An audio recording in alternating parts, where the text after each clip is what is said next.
Hi అండి, welcome to lucky home foods. ఈరోజు వీడియోలో క్యాటరింగ్ స్టైల్లో దొండకాయ పకోడీ ఎలా చేసుకోవాలనేది ఈ వీడియోలో చూద్దామండి. ఇలా ఒక్కసారి ట్రై చేసి చూడండి.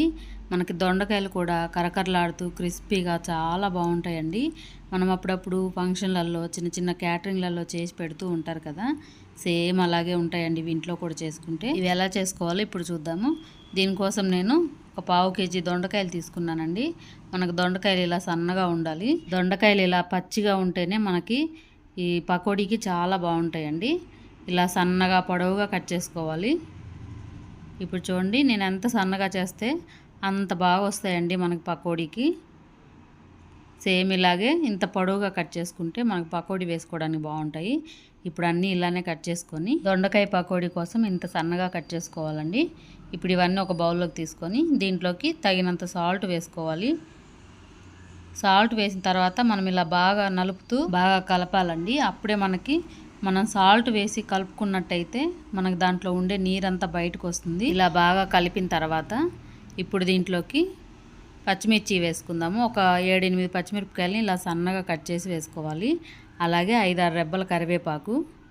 ఇవి రెండు వేసిన తర్వాత దీన్ని ఒకసారి బాగా కలుపుకుందాము. మనకు ఆ దొండకాయలో నుంచి నీరు వస్తుంది కదండి, ఉప్పు వేసి బాగా పిసుక్కుంటే ఇప్పుడు ఇవి కూడా వేసి ఇప్పుడు కలుపుకుందాం బాగా. ఇవి కలిపిన తర్వాత చిటికెడు పసుపు వేసుకోవాలి, మనకు పకోడీ మంచి కలర్ రావడం కోసం.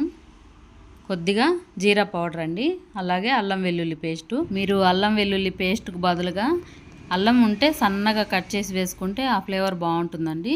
నాకు అల్లం లేదని నేను అల్లం వెల్లుల్లి పేస్ట్ వేసుకున్నాను. ఇది కూడా బాగుంటుంది. ఇప్పుడు ఇదంతా బాగా కలిపిన తర్వాత దీనికి తగ్గట్టుగా చూసుకుంటూ ఒక 4-5 స్పూన్ల శనగపిండిని వేసుకోవాలండి. ఈ శనగపిండి మనం చూసుకొని వేసుకోవాలి.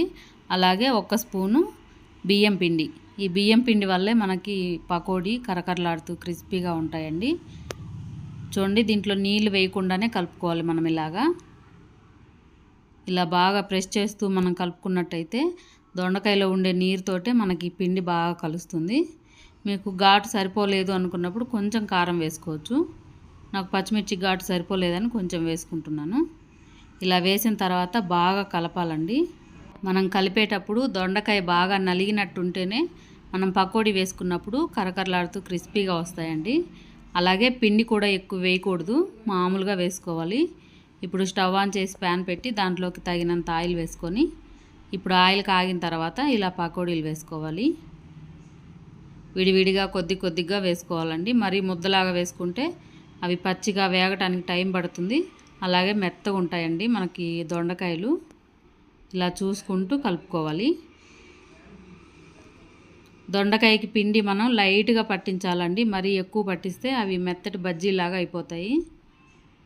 ఇప్పుడు చూడండి, బాగా వేగిన తర్వాత ఇలా వేగాలండి మొత్తం. మనకి ఇలా వేగిన తర్వాత తీసుకొని ఒక ప్లేట్లో వేసుకుందాం.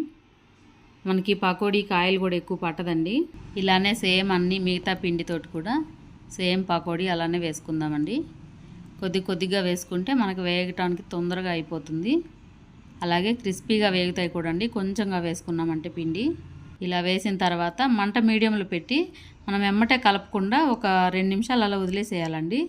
అలా వదిలేసిన తర్వాత ఒక సైడ్ బాగా కాలిన తర్వాత మనం తిప్పుకోవాలి. మనం ఎప్పుడైనా పకోడీ వేసిన వెమ్మటే కలపకుండా తర్వాత కలుపుకుంటే మనకి పకోడీలు క్రిస్పీగా చాలా బాగుంటాయండి.